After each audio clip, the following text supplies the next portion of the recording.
Alrighty, welcome back everyone to Brojo Online. Let me just move my microphone there. Brojo Online in association with menimprovement.com and Menimprovement Academy.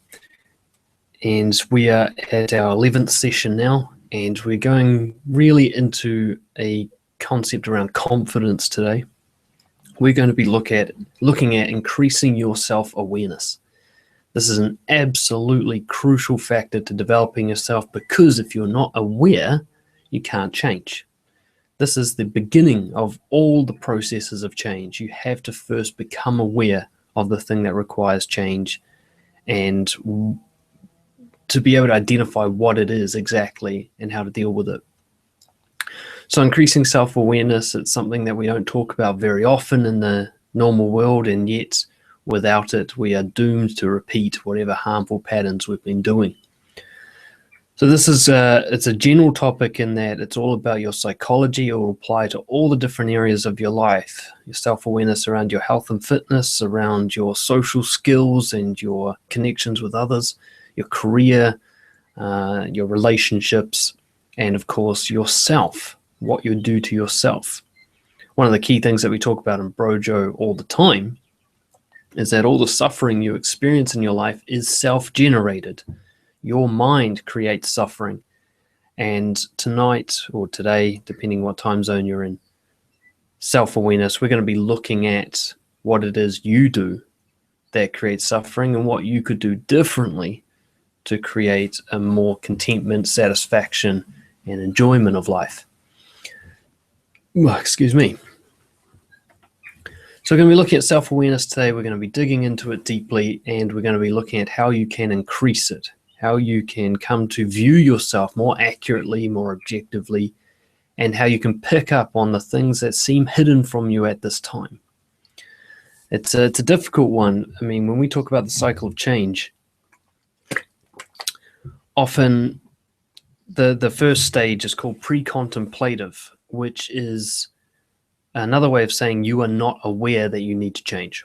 You're not aware of your problem, essentially.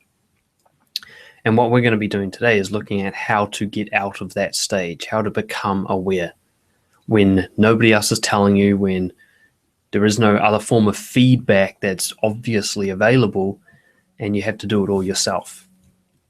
So let's have a look at where we go with that today. For those of you who are joining us live, feel free to put your questions and comments into the chat box. I can even bring you up on air if you want to have a talk. Otherwise, I'll just go off on one of my soliloquies and let's talk about self-awareness. So what is self-awareness? What does it mean to be self-aware? Let's start with defining this issue so that we can actually go off in the right direction. I think one of the key words here is noticing, bringing your attention to something. That is awareness. So to become aware of something is that you pay attention to it, you notice that it is happening.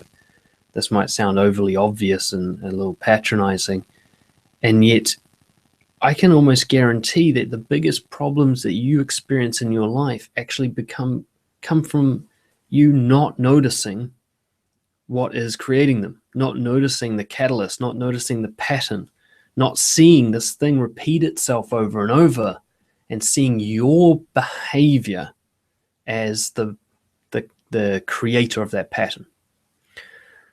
So essentially, when we talk about self-awareness, I'd like to frame it in a way that's a little easier to understand. That is noticing the way you behave. And in particular, noticing the patterns of behavior. Now, let me just go off on a little sidetrack here and define what I mean by behavior, because I do not just mean physical activity. When I talk about behavior, I mean doing something. And that something might even be a thought process or a decision-making process. Making a decision is a form of action. It's a mental action. You haven't necessarily moved physically yet, but some process has taken place. You've moved forward in your mind. These are also what I'd call, for the sake of today's session, a behavioral pattern. So when we talk about noticing the way you behave and noticing the patterns you engage in, I want you to keep in thought processes and emotional reactions to those thought processes as part of that. To give you some context, a lot of this, what we'll be talking about today, I learned through working with criminal offenders, which I talk about all the time, I know. And one of the main activities that we did with when we were rehabilitating people on parole and things like that was what was called an offense map, which is we'd take their offending, their crime, and we'd map out the timeline of events that occurred before the crime. And as we did that, we'd be able to see their behavioral pattern that led to the crime. So for example, if somebody was, let's take a really simple one, like drink driving. Somebody was drinking alcohol and driving, and we noticed that it always seemed to happen on a Friday night after work. What we'd do is we'd work backwards through that Friday and even through the rest of the week to see what happened during that week that might be related to their eventual decision to drink and drive. And so often what you would see is the problem not that they were drinking and driving, but the problem was that they were driving to work on a Friday morning. They were setting themselves up for drink driving by driving to work because they always had after work drinks with their friends.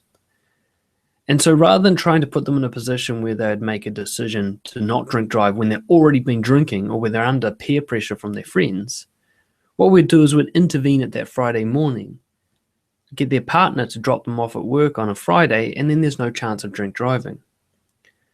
So by becoming aware of the pattern and understanding that the problem that the suffering you experience, the consequence you experience is the end of a long process, and that the best intervention happens earlier in the process, that is what we're talking about today.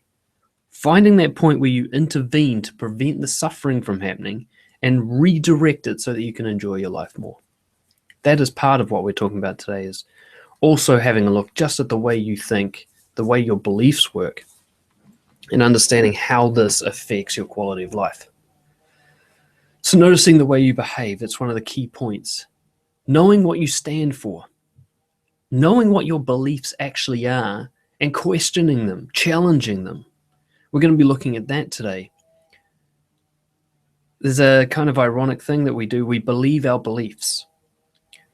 Whatever we believe is true, we have cognitive biases that also tell us that they're very true, that they're beyond question. One of the biggest and most harmful patterns I ever stayed in was the nice guy pattern, trying to please people all the time. And that came because I believed my belief that I had to be nice to people. I believed my belief that it was my job to make other people feel happy. I actually wore that like a badge of honor. I'd say me trying to make others happy is my purpose in life. And I believed that. And that trapped me in this pattern of harmful, unhelpful, victim-like behavior. So we're going to also have a look at your beliefs today. There's a concept I learned from Dr. Russ Harris, who's the acceptance and commitment therapy guru, I guess. And that is around holding your beliefs lightly. If you imagine your beliefs are written on a piece of paper, you've got your beliefs written down, just holding it lightly, ready to let it go at any minute, ready to give up on something that isn't true when evidence presents itself. So part of self-awareness is at first knowing your beliefs. So often we act according to our beliefs without actually knowing what they are. We'll just do something and we feel it's the right thing to do. And yet if you were to question us, why did you do that? We're not exactly sure. So a lot of self-awareness is about coming to terms with your beliefs, going, why do I believe what I believe? What's my evidence for that belief? What is the true reason underneath the reason I tell myself? And so on. So we'll be looking at that today. So self-awareness is not just noticing the way you behave, it's also knowing what your belief systems are, knowing the foundation of your decision-making tree. Yeah. Self-awareness is about slowing down. I think if I'm going to make one point today, it's going to be slow down. It is impossible to be self-aware if you're rushing everywhere. And understand that rushing does not mean you're doing anything faster than anyone else. Time goes as slowly for you as it does for anyone else. There's no such thing as being busy. You are doing the same amount per minute as anybody else. It's just the feeling of rushing. the feeling that you're behind and you're trying to catch up, that is all completely happening inside your head. It is a fiction that you've made up. And that fiction, that rushing feeling, is probably your biggest barrier to self-awareness. For those of you who are familiar with my 3X model, self-awareness occurs in the third phase, the release phase, where you stop, you become still, and you allow information to occur to you. You allow awareness to grow. You allow insights to happen. You allow measurements to have results. You allow feedback to occur. So many people skip this step. They refuse to stop and allow awareness to happen. Why? Well, we're going to be looking at that later, but it has to do with the pain of self-awareness.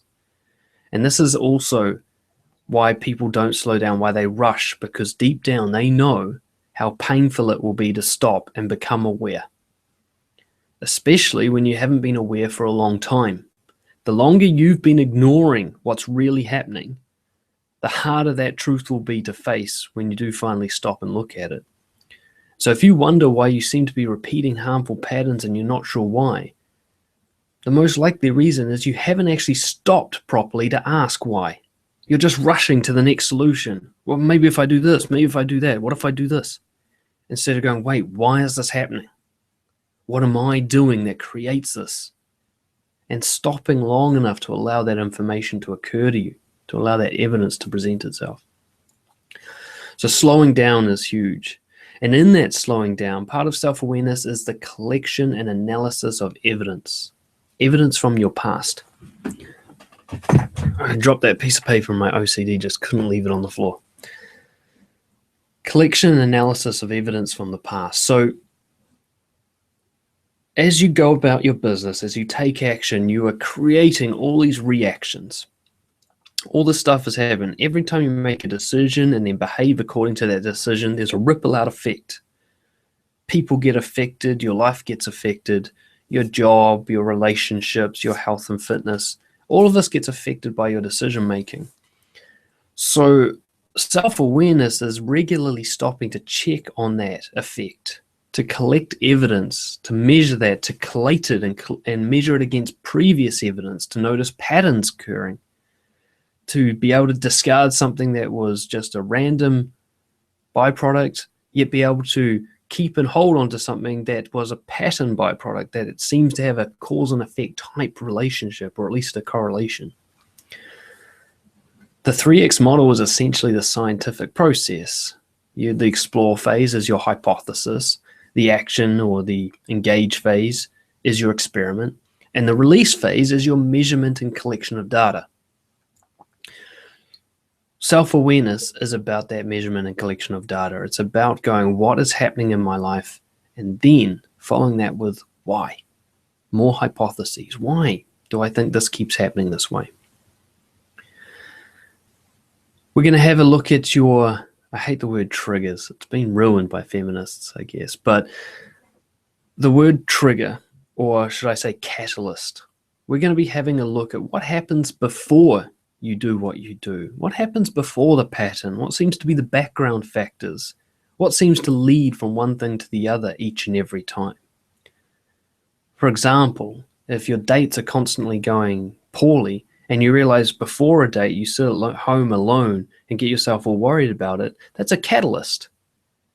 You regularly get yourself worried and then the dates regularly go poorly. There's a pattern there. They may or may not be related, but odds are they are. And yet if you didn't stop to think and observe this pattern, you'd just think you are unlucky with dating. Okay. So we're going to have a look at your emotional reactions to things as well. When something happens, before you behave according to your emotional reaction, stopping and going, why am I reacting this way? What is this reaction? When your girlfriend mentions that she met a nice guy at work and you start going, well, what's his name? Blah, blah, blah. And you just react immediately to those jealous sensations. Self-awareness is about stopping and going, wait, why am I having a jealousy reaction right now? What is that really about? Do I not trust her? Yeah, I do trust her, so it's not about that. What is it about? Is it about some guy coming onto my territory? Is it my insecurity that's coming up here?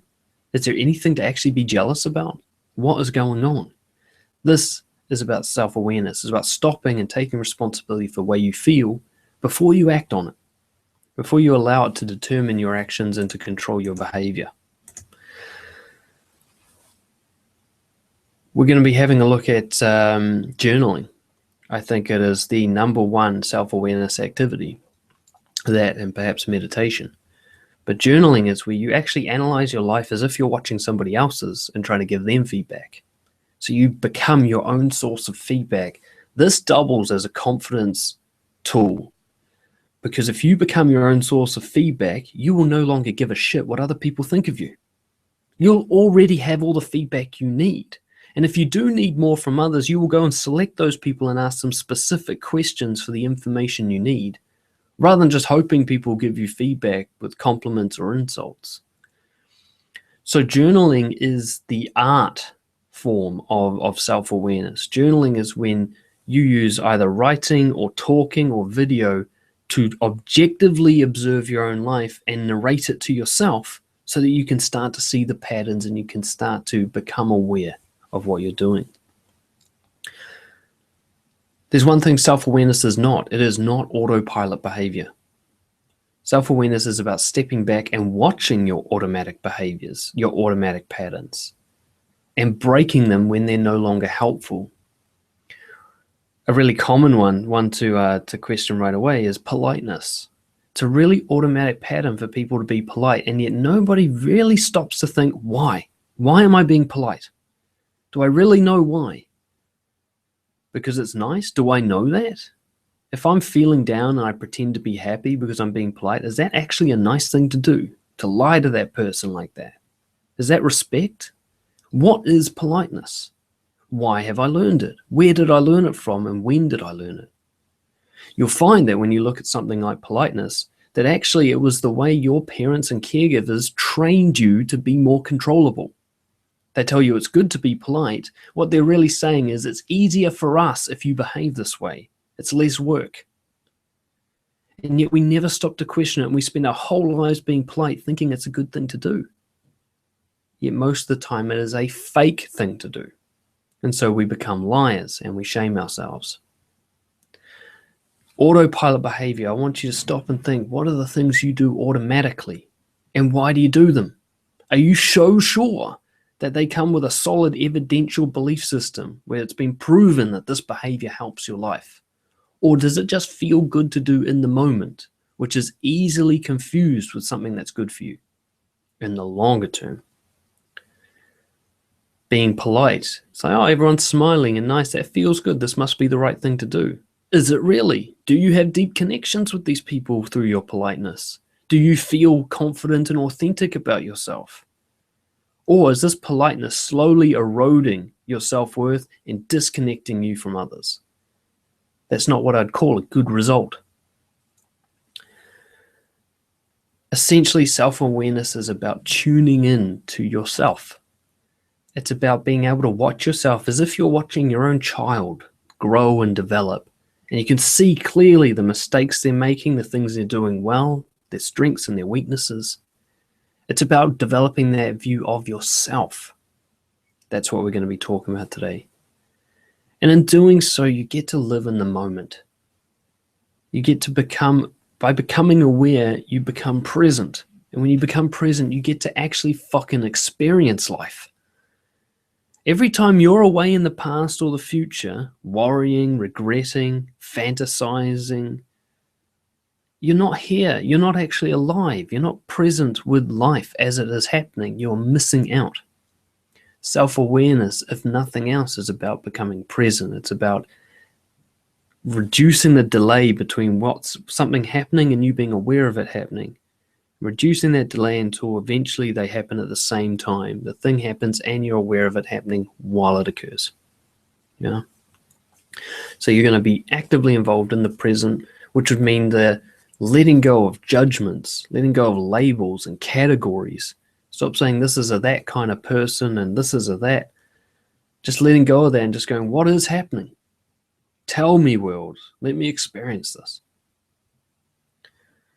So that's the general definition I'm bringing, the massive rant definition I'm bringing to self-awareness.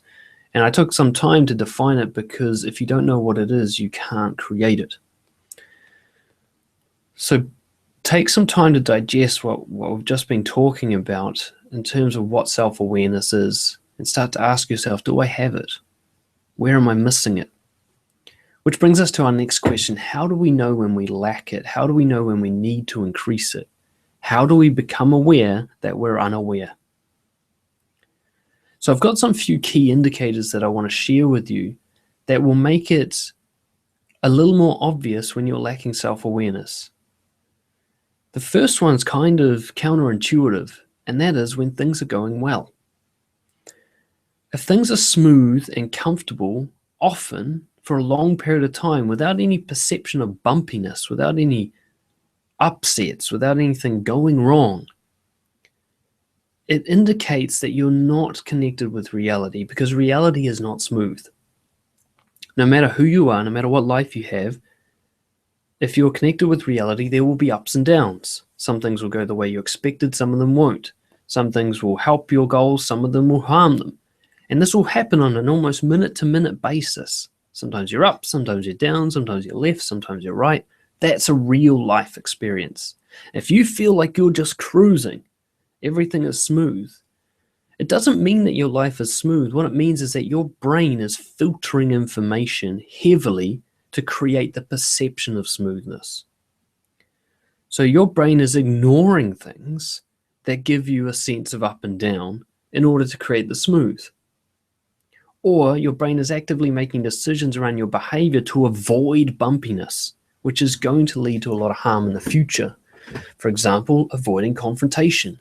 Now, your life will feel smooth if you have no confrontations. But if you're not having any confrontations, if they are not regularly occurring in your life, that means that you're allowing your boundaries to be shit on, and that means that bitterness and resentment is building up between yourself and others. That smoothness is coming at a cost. One day you're going to have a big blow up or a big breakup or a massive conflict with someone because you're not nipping things in the bud early. So your brain is going, that doesn't suit the calm, smooth way of the world that I want to see, delete, ignore. And it's just filtering out the stuff, and you're not even aware that this is happening. You're just like, yeah, things are all right. If things are all right, you're probably lacking awareness. There's a part of your brain that doesn't want to acknowledge that things are not all right. Sometimes things are excellent, sometimes things are terrible, and everything in between, and every second it's a different one. Now, some people are emotionally stable, which means they don't fluctuate very much. I see this more likely to occur in men than women, but that's a generalization. But even if you are a stable person, there should still be fluctuations if you're connected to reality. You're still going to get stuck in traffic sometimes, and you're still going to get somebody disagree with you, and you're still going to get someone cross your boundaries, and you're still going to get a day where your health's just not up to scratch. And if you're not feeling any of these things, then your brain must be filtering out reality. So things going well is actually a big warning sign. It sounds ironic, I know, because we're taught to seek the things going well all the time type life, a very unrealistic and harmful view of the world. That. So if you think things are going well, you're up for a big disappointment in the future. You're going to get crushed by something because you're not aware of it occurring. You're not aware of the pattern building. Another warning sign is you rely on feedback from others to know how well you're doing. You have no sense of certainty about how well life is going until somebody else tells you. That's a big warning sign. That means that your self-awareness is so lacking that you need to have other people tell you what reality is. Self-sabotage is evident. This is a more obvious one. A pattern's occurring, you're the only common denominator. Let's say one relationship after another is a disaster, and you're the one person who is in each of those relationships. Then you can see, well, something I'm doing must be causing this. I'm the only thing that is there every time. If you keep getting fired from jobs, and they're all different jobs, and you were the only thing that was the same, at the very least, your decision-making about the jobs you go for must be flawed. Or maybe it's your performance at the job. Maybe it's the way you interact with people. Something you're doing is creating this pattern. And I always see this with relationships. Somebody will go from one disastrous relationship to another, and they keep blaming the partners. So, well, they were a dick and they were losing. I'm like, dude, you're choosing them. You're the one who's getting into this relationship. At least 50% of the decision to have a relationship with the person is yours. And you're the one who's having a pattern of these relationships, not them. And even if they are, why are you choosing people that have a pattern like that? So if you see that you're constantly not getting the results that you hoped for, and you're the common denominator, then it's probably something you're doing. Okay? If you feel like a victim, this is a lack of self-awareness. Somebody who's fully aware understands taking responsibility for their life because they realize they are in control of it. They cannot control their results or their outcomes, but they can control their behavior. A victim believes that no matter what they do, life is going to shit on them. And so they let go of responsibility for their behavior. They eat poorly, they don't bother to connect, they're fake with others, on and on. They don't take risks, they miss out on opportunities because they believe it doesn't really matter anyway. If this sounds like you lack self-awareness. You are unattached to reality. If you could observe reality accurately for just a moment, you would see that everybody creates their own life. They don't always get what they want, but their behavior is the reason for their outcomes. So if you feel that life is happening to you, you lack awareness. You are not seeing that you are the thing that creates your life. Another warning sign that you lack self-awareness is you're getting burned out with action. You feel like no matter what you do, nothing works, and you're doing a lot. You feel very busy. You feel like you've tried everything. A lot of people in the self-development industry or the self-development sort of movement, they get this. They're like, I've tried everything. I've read all the books and all the videos, and I've done all this and I've done all that, and nothing's working. When you're getting burned out with action, odds are you're not measuring yourself properly. You're not stopping and taking the amount of time to rest, heal, and measure, to become aware of the results of your actions. Some people will follow like some sort of guru type system of self-development, and they go, well, this must work. And when it's not working, they go, well, I must be doing it wrong. I'll just try this. I'll just try that. I'll just try this. Without stepping back and going, wait, how has it been going? What happened? And then what happened after that? And how was I during that whole process? What is this? If I saw someone else doing that, what feedback would I give them? Stopping. So many people feel that rush and they just don't stop until they're burned out. And then because they've been burned out, they look at their behavior and they can't learn anything helpful because it was the behavior of a burned out person. There's no really valuable feedback in that. So if you're burned out with action, odds are you're not taking enough time to become aware. You're not dedicating a significant chunk of your day to just reflecting and becoming aware. And I'd say most people are in this category. Very few people have a dedicated hour of journaling or going for a walk or meditation in their day. Most people just burn through action until they go to bed. And when they do relax, it's like watching TV. It's something where you can't even be self-aware because you're distracted. That is not self-awareness. Sitting on the couch going through 60 episodes of Game of Thrones is not self-awareness. That's just tuning out of life. If anything, it's even more distant from reality. You're living in a fantasy. Now, I watch a lot of Game of Thrones myself. Guilty, but I don't count that as my rest and reflection time. I make separate time for journaling in the evening and meditation in the morning. Another warning sign is you identify as your mood. You might say, I'm nervous, or I'm sad, or you identify with an identity. I'm a nice guy. I'm a coach. I'm a leader. Anybody who identifies with something as being fixed in long term lacks awareness because nothing is fixed in long term.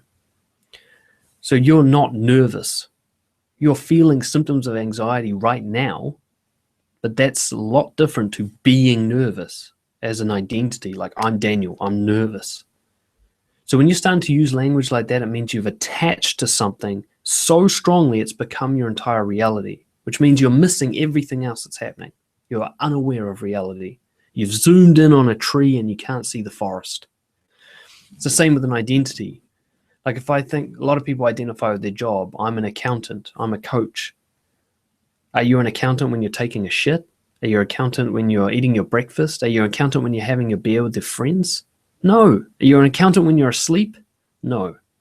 So you can't be an accountant because it would have to be consistently happening 24 hours a day for you to be it. So if you think you are something, you've attached yourself to the rules of that thing. You can see this, like if I identify as a coach, that means when I'm out socializing with my friends, I just see them as potential clients. I coach people without their permission. I'll give people advice who haven't asked for it. That's what happens if I identify as a coach.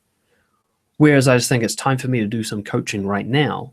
I'll be a coach in that hour with a client, and then I go back to just being awareness.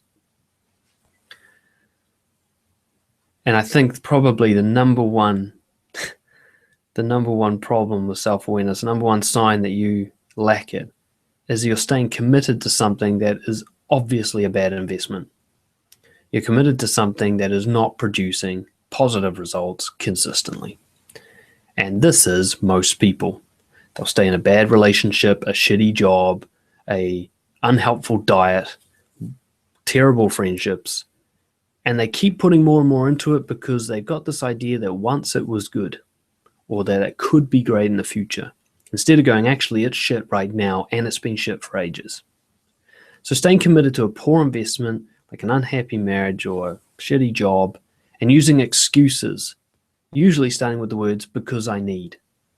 I'm staying with my wife because I need to have a family, because I need to be married. I'm staying with this job because I need the money. I'm staying with this friend because I don't want to be lonely. When you have to justify your shitty patterns to yourself, that means you lack awareness. It means you're not willing to face the truth of the situation. And we all do this. So why do we lack it? What are the barriers that get in the way of us being self-aware? Why don't we face up to the truth in these situations?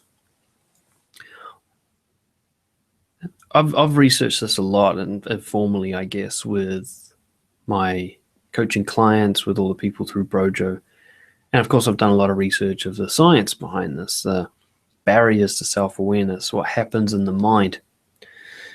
And I want to share some of the most common things that I've seen over my 4 or so years of coaching. A huge one is attaching to the thoughts of I don't know how, or otherwise known as I can't. We have to be really careful about the language we use, because the language we use is the way the brain talks to itself.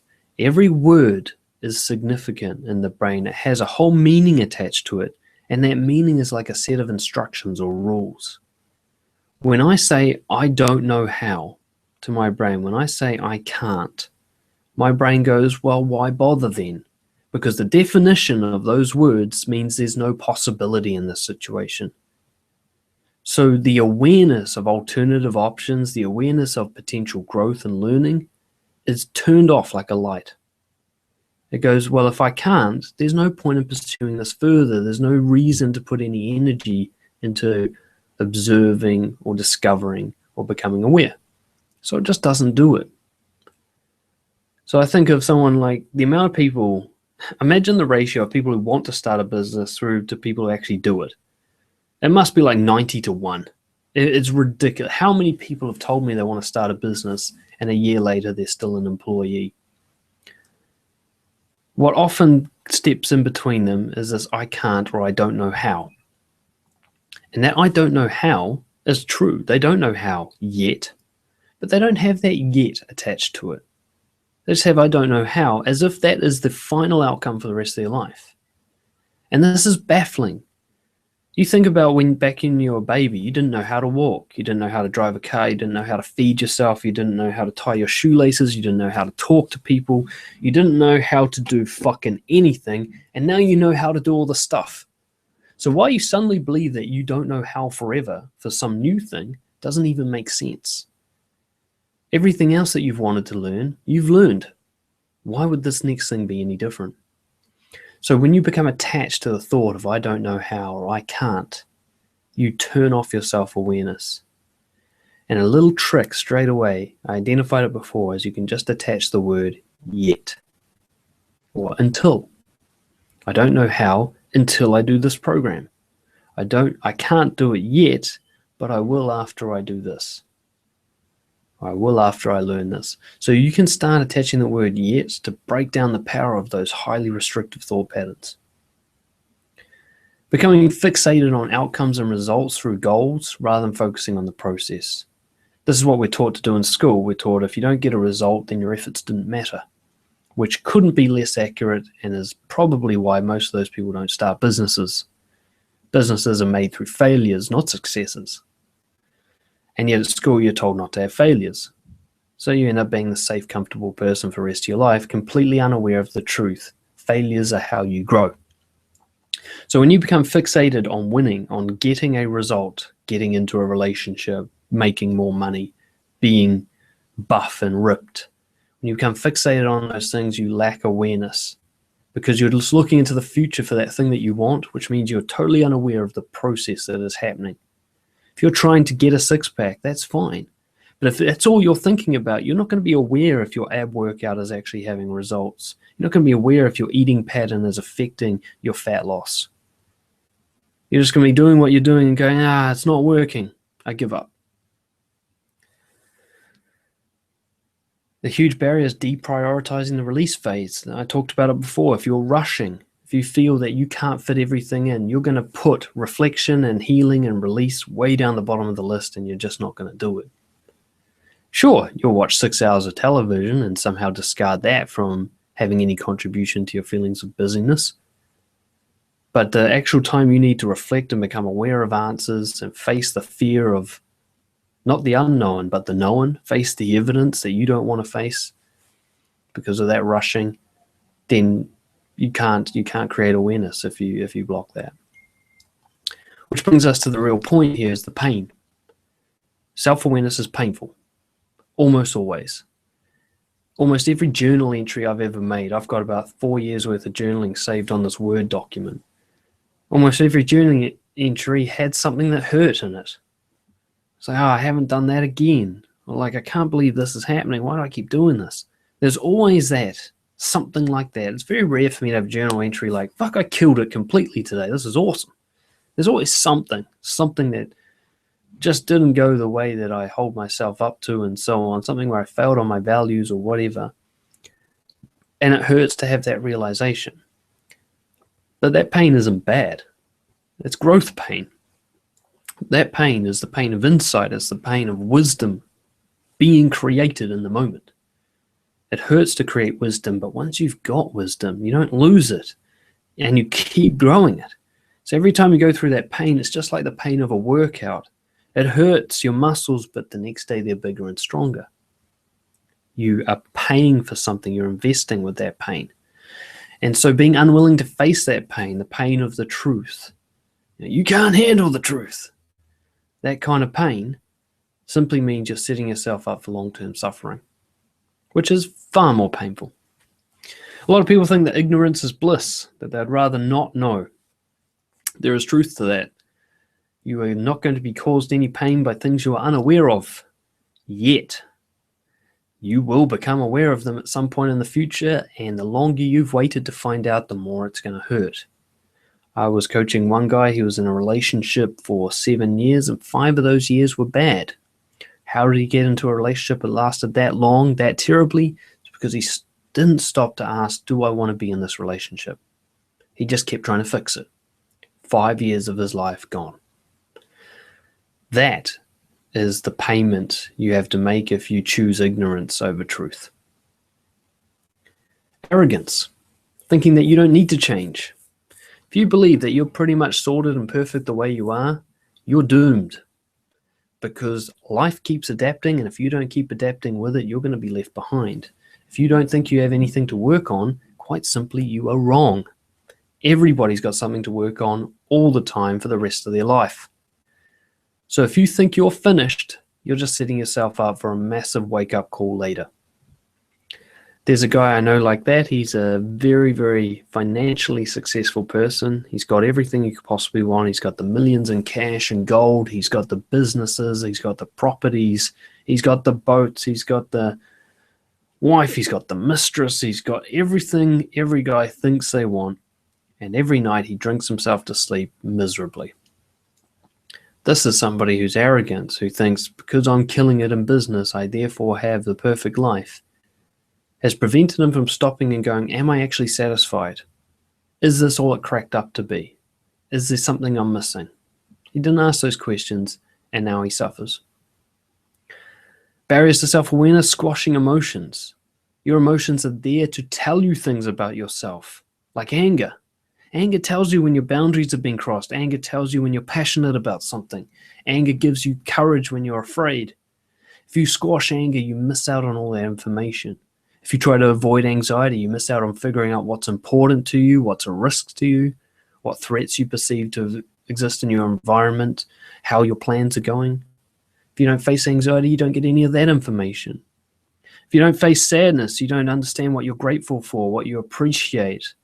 The sense of loss tells you what was important to you. If you refuse to face that sensation, you don't know what's important to you, and you will let go of things and later regret it. Procrastination. We often put things off without asking ourselves why we're putting them off. We often think there's a good reason. We delay things, and we almost never stop to go, maybe it's because I'm afraid. The number one emotion that I think people try to avoid is fear. And that is probably one of the most informative emotions you can have. Your fear tells you more about your beliefs than just about anything else. So if you avoid it, you don't get to learn what your beliefs are, and you don't get to find out which ones are harming you. Another one I see on a more practical level is vague comparison to others without rationality. You look at someone, you have a brief glimpse at them, you think they have a better life than you, and you don't look any further. You just think of yourself as a victim. You might look at some celebrity and they've got all the cars and the money and the women and the whatever.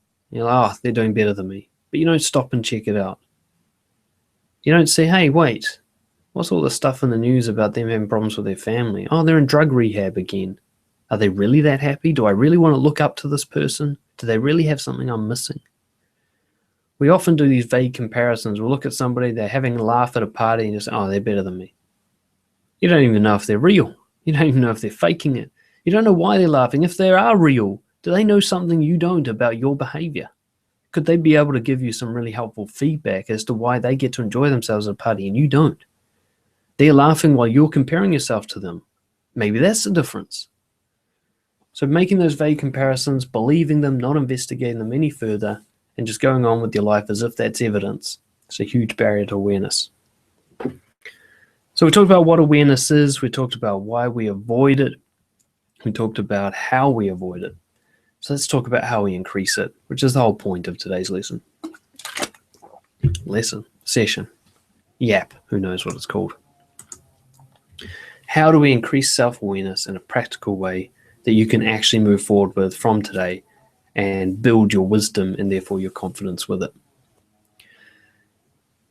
First one is I like to write out scripts. So a script is a psychological term for a pattern of kind of thoughts and instructions that come with a belief system. So a script might be like, in the morning I have to get up, I have to cook my eggs and bacon for breakfast and then get ready for work. That's a script. It's something that I follow. It's a pattern. It's a simple pattern that allows me to be pretty much free of decision making. I just follow the pattern. My only decision is whether or not I get up. Once I'm up, I follow the pattern, follow the script. So one of the things you can do is actually write out your scripts. Write out the scripts you attach to situations, particularly the ones that don't seem to be working out very well for you. Like if your dating life is not going so well, you might write something, okay, when I see someone I'm attracted to, I think of talking to them. I then get very nervous.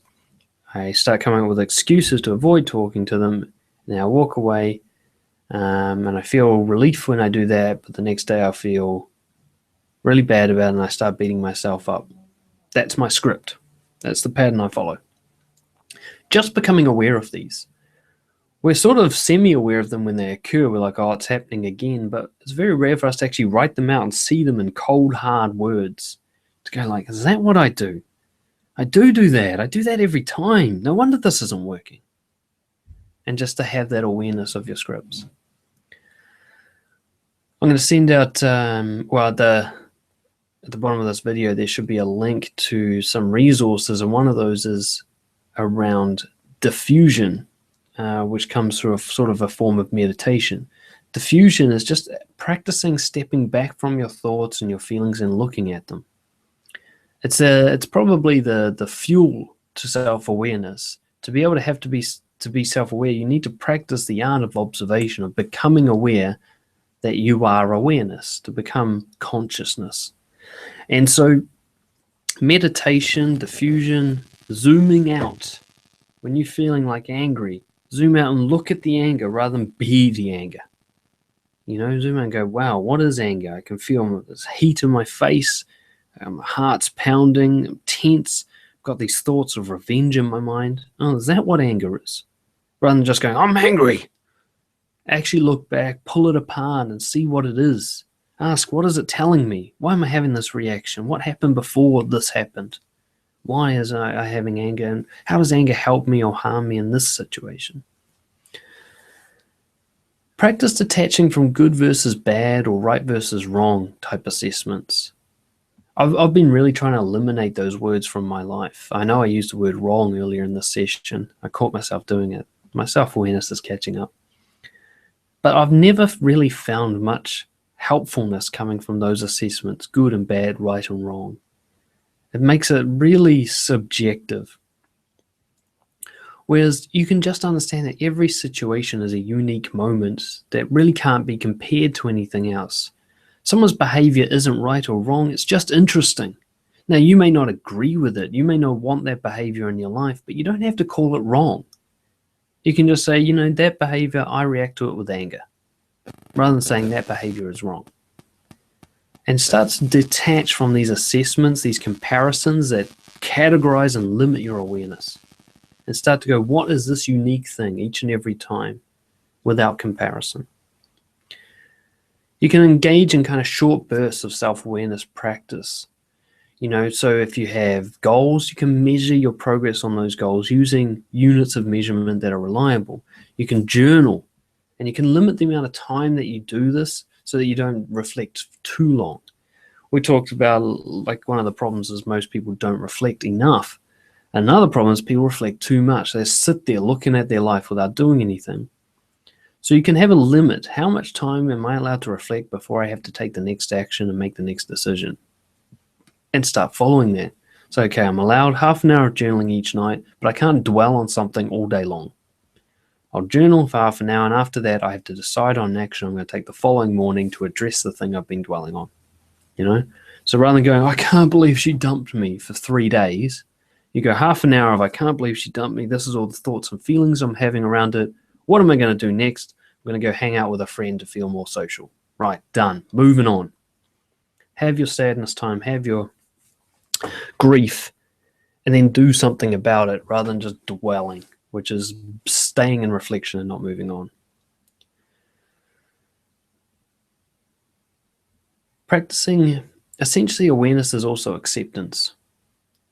So when we observe reality, we talked about detaching right and wrong, good and bad. It's coming to a point where you can actually explain to yourself why you accept it. How you can come to terms with reality. Think of things like terrorism, rape, murder, all those things you really just can't accept. It's actually unrealistic to not accept these things. You don't have to tolerate and approve of them. But these things have been happening since the dawn of humanity, according to all evidence. Humans are like this. They've always been like this. They probably always will be. And to react to this as if it shouldn't be happening shows a lack of awareness and a lack of acceptance. When somebody offends you, when somebody's impolite to you, when somebody disagrees with you, and you go, this shouldn't be happening, you lack awareness. This shit happens all the time. To say it shouldn't be happening means you're not connected to reality. You need to go, actually, yeah, this stuff happens a lot. This is part of life. I don't have to like it. That's different. Accepting and liking is not the same. Accepting is just being in touch with reality.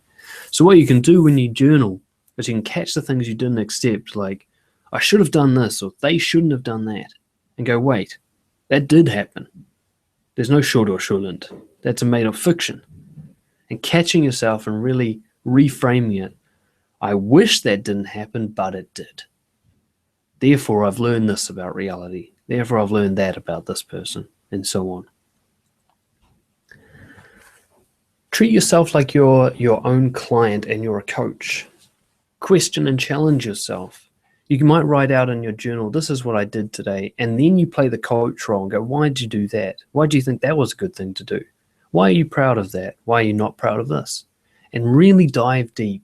Most people give up on journaling because it ends up just being a narrative of their life. I went to the shops, I went home, it was boring, good night. Why do I keep doing this? Start with that and then delve deeper into it. Ask those why questions. One of my favorites are the 3 whys. You just ask the question why 3 times in a row, and each time you get to a different level.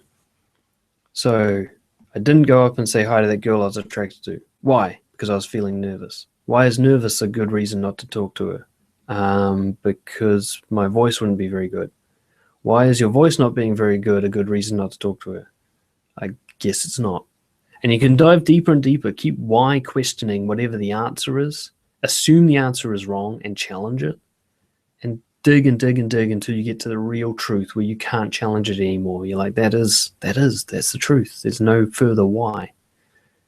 That's a much more aware way of looking at the world than just believing your first answer. One of the things I bring into coaching is someone's first answer is always a lie. They're not trying to lie to me. They just don't know the truth yet because we haven't explored deep enough. So when I ask someone a question, like, what do you want out of life? And they answer it, I don't believe their answer. There's no way that answer is the truth. We haven't gone deep enough yet. That answer is a platform to the next question. Why do you want that? Because of this. And why do you think that's a good idea? Because of this. And why do you believe that? Until we get to a point where they go, fuck, I don't actually know what I want. And then we've got somewhere to actually start with. Reality checks. So every hour or so, have your phone go off with a reminder that questions you. One that says, what would a confident guy do right now? How well am I living by my values right now? What is happening right now? How do I feel right now? What am I thinking right now? Something that breaks your autopilot patterns, catches you in the middle of them, and just goes, wait, is this helpful?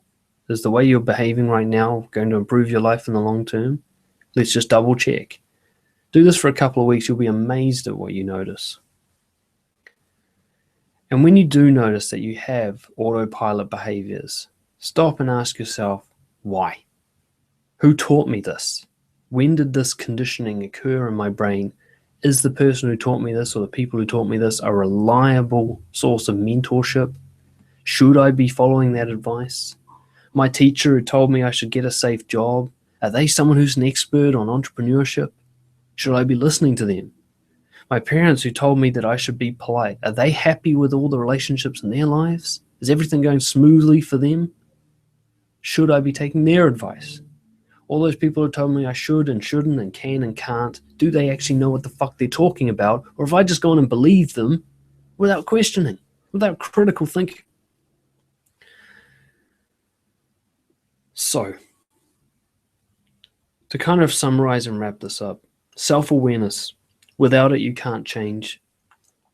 And the reason we don't have it is because it hurts. If you can accept the pain that comes with self-awareness, your wisdom will grow daily and you'll start to become a super beast. You'll be so aware of how you are and the way you react to things that no situation will really bother you anymore. As soon as you start getting bothered, you'll see it happen. You'll be able to step back and go, oh, this is one of those insecurities from before that I'm working on. And it'll just be obvious. You'll know your own mind. You'll be at the controls firmly.